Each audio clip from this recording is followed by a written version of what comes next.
So my name is Benjamin Torel.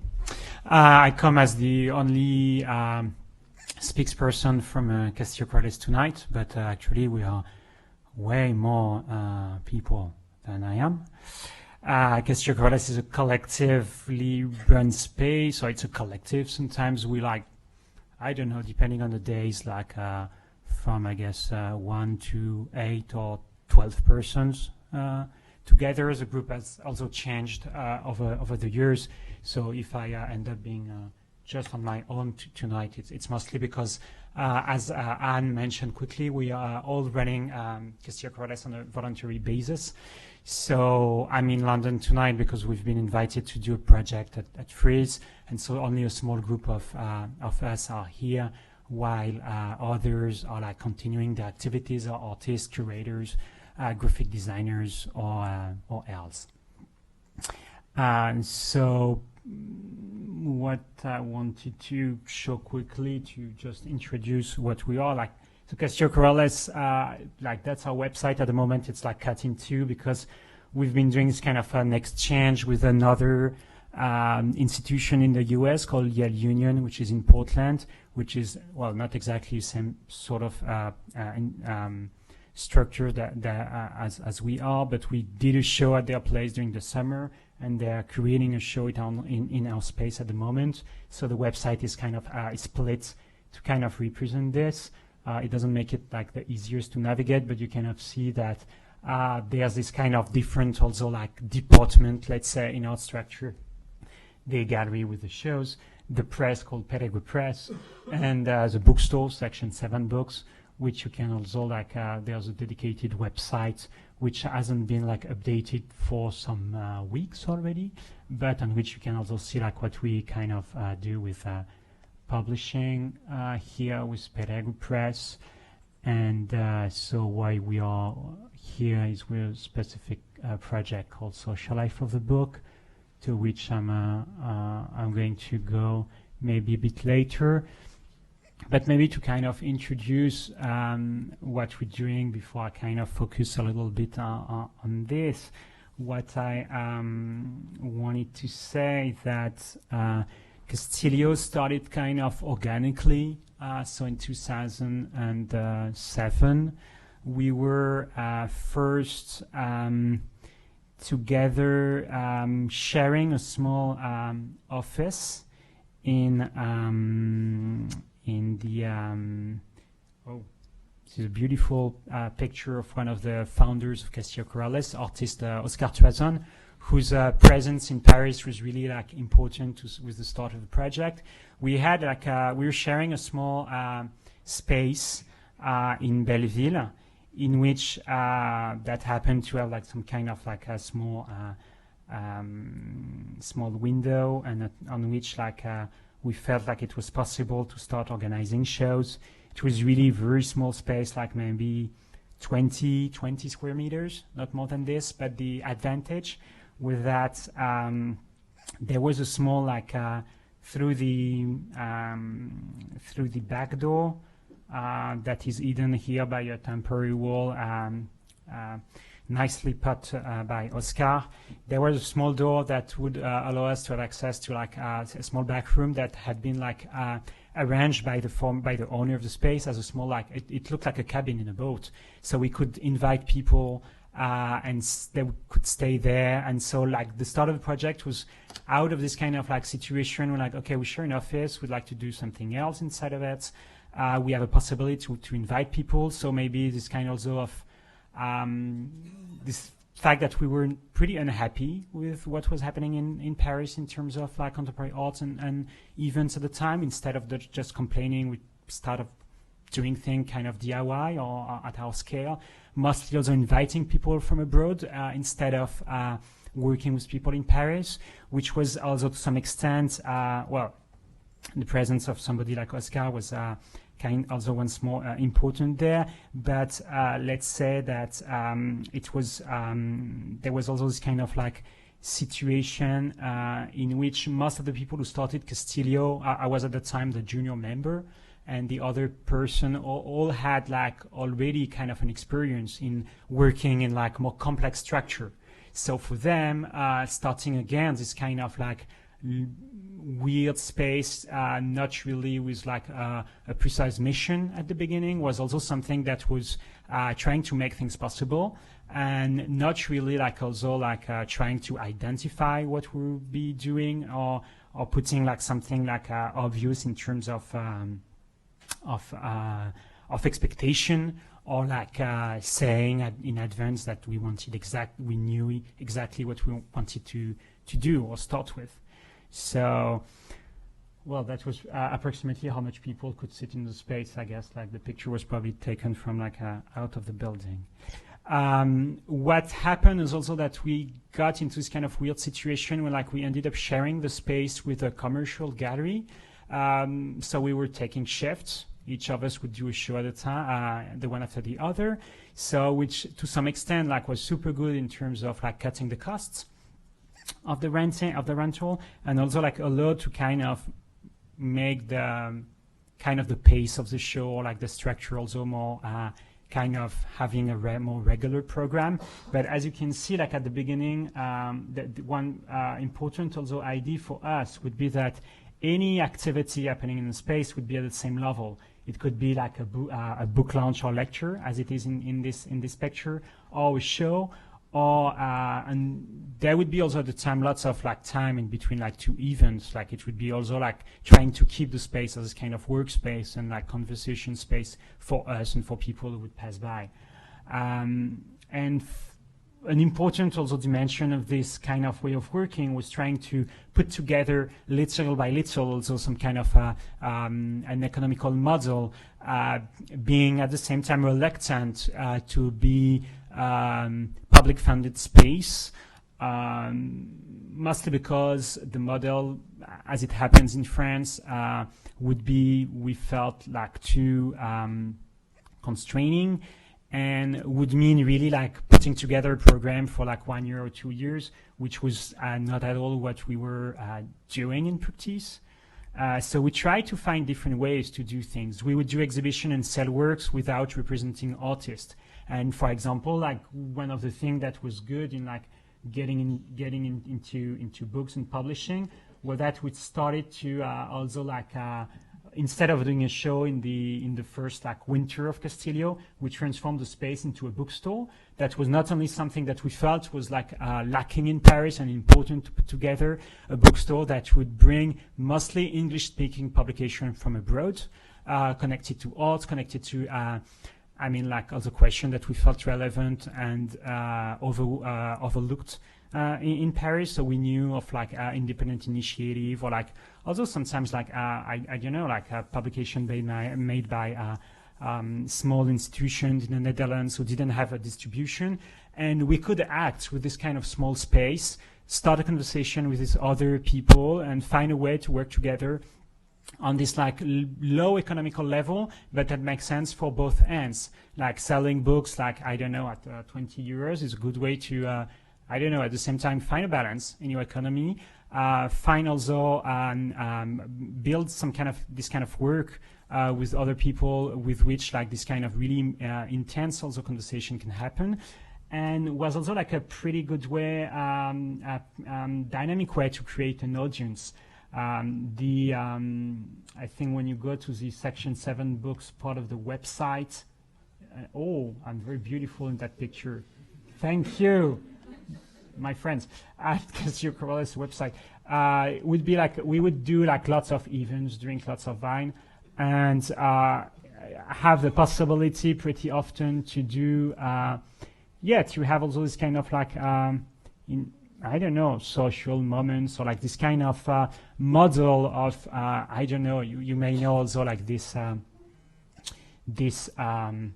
how like the model of the record shop could be also something that was interesting for us, this idea that when you put together different objects that you can't really tell that much about when you look for them online, it's not that easy to make yourself an idea of a book or something like this. It still makes sense to provide this kind of space that does have a commercial take, but that also provides some kind of a space for conversation and for good love, as you can see with Peter Wechsler on that picture.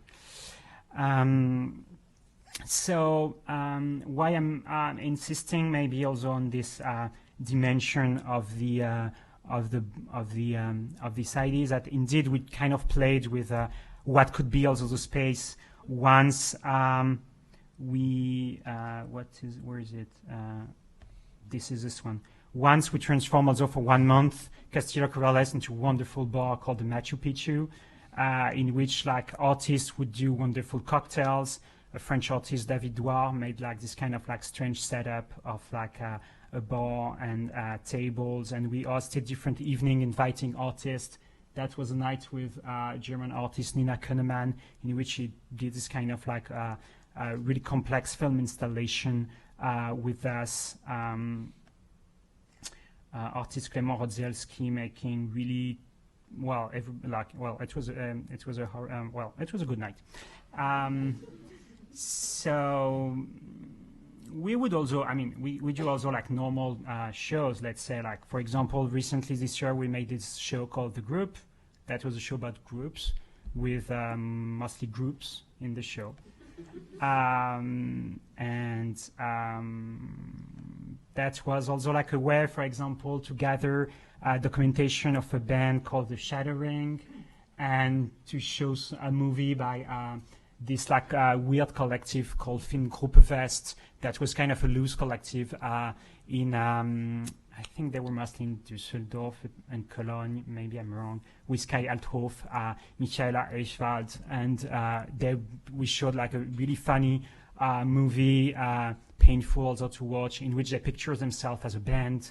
That also is a way to represent this kind of weird group interaction, and that's also for us like an interesting way to kind of think about the way we do things, and try and also like still find this kind of like I don't know, I kind of still think that a good part of what we've been doing has been because we were inspired by the knowledge of other collective or other small spaces who've been important for like a certain period of time. I don't know, spaces we knew about that existed in London in the 90s, or spaces that we were able to visit in the like some years ago, and like through which there would be like this kind of inspiration of keep on constructing also this kind of like weird models that sometimes like are really like difficult to run and make possible, but that still for me like kind of make also like this kind of like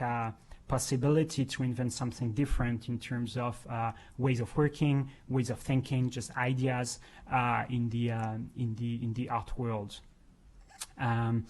Good parts of how we also like to this kind of discussion put also the books and publishing at the core of our practice was also because we would acknowledge together that a good part of what we like in art is things that we know from the books, and for let's say for good reasons, because it's also like one of the still one of the best ways to kind of exchange ideas and like make it possible then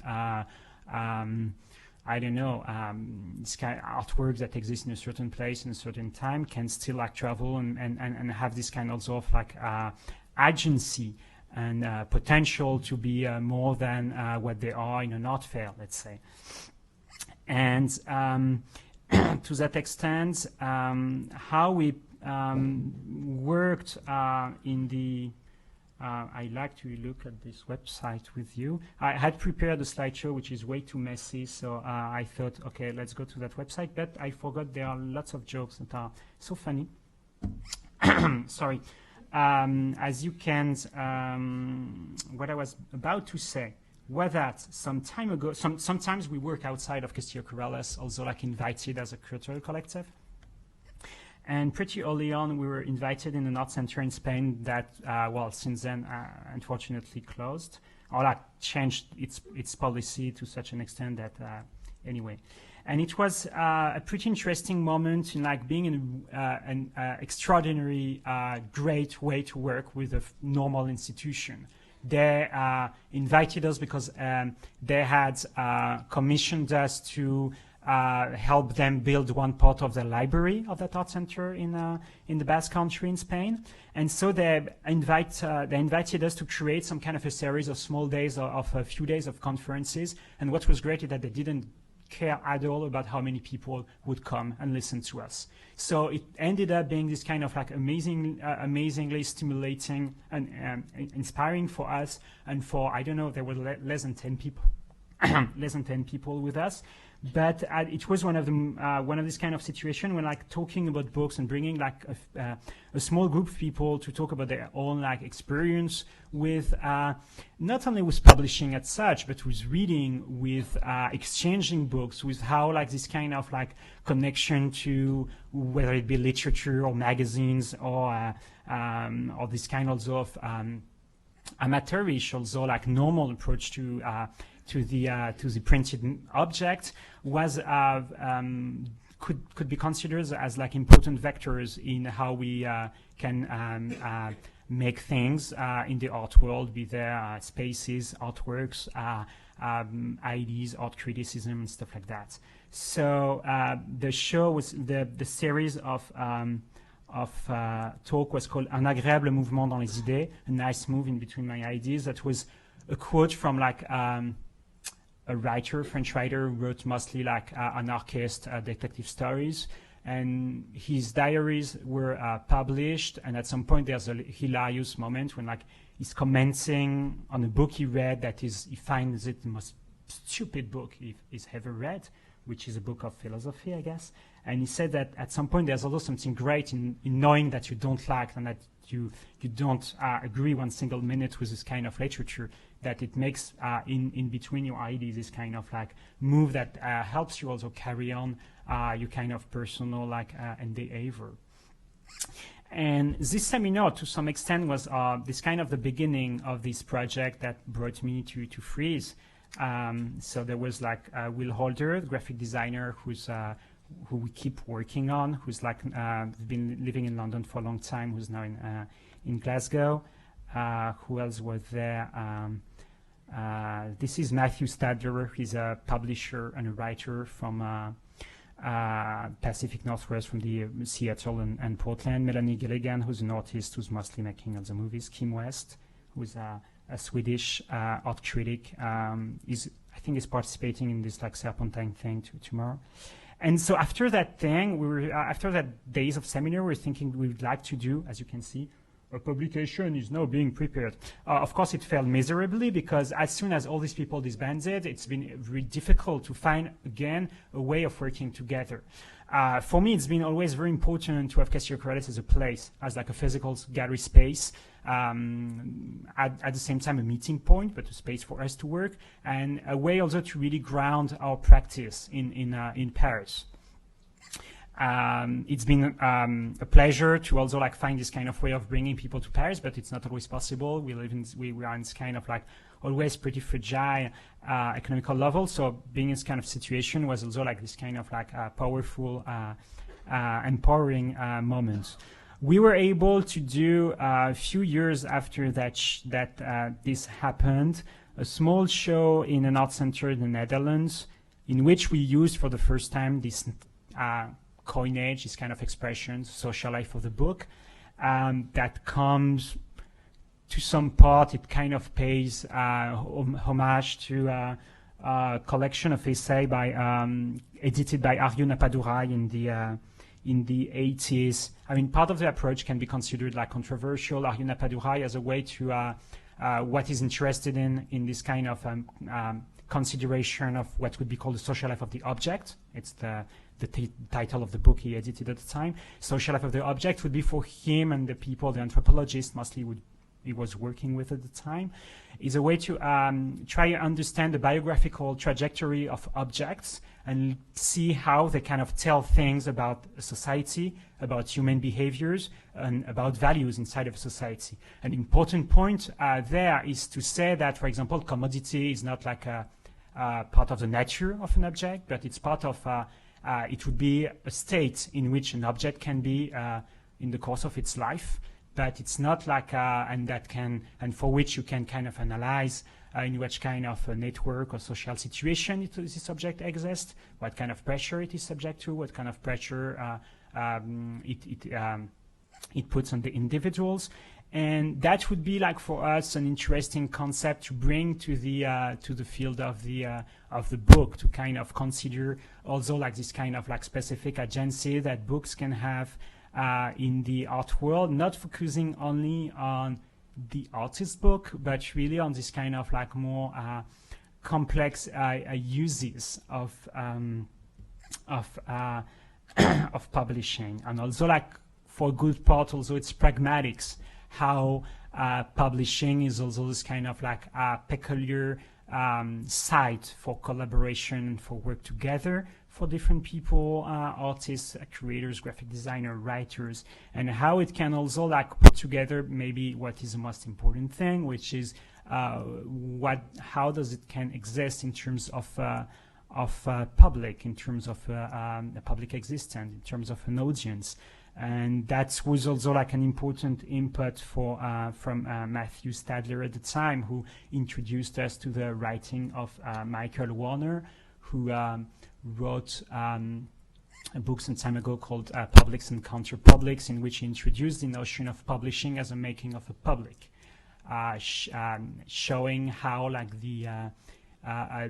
something really important to consider when it comes to this question of publishing is that you should never consider that a book is a product that has an audience waiting for it, but on the contrary, that a good deal of the challenge is how the book is going to make its own public, and how this public is dynamic, how it's not to be taken for granted, and how this kind of fluidity and unpredictability of the public is also what kind of makes it possible for people to come together and kind of also find this kind of like unexpected kind of relationship between themselves. That is indeed a challenging social model with regards to what we kind of also like kind of take for granted in terms of institution making, in terms of the audience of the arts, and the debates, most of the public debates about that.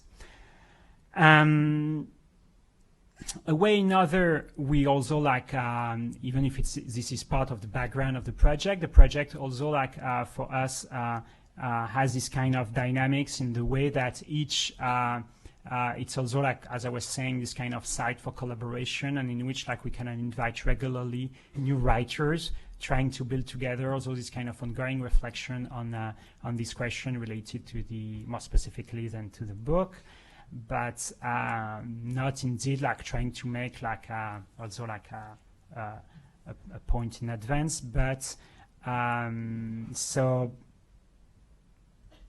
the collection. So to go back to this question, like to go like slowly to this like Frieze project we're doing, is that this.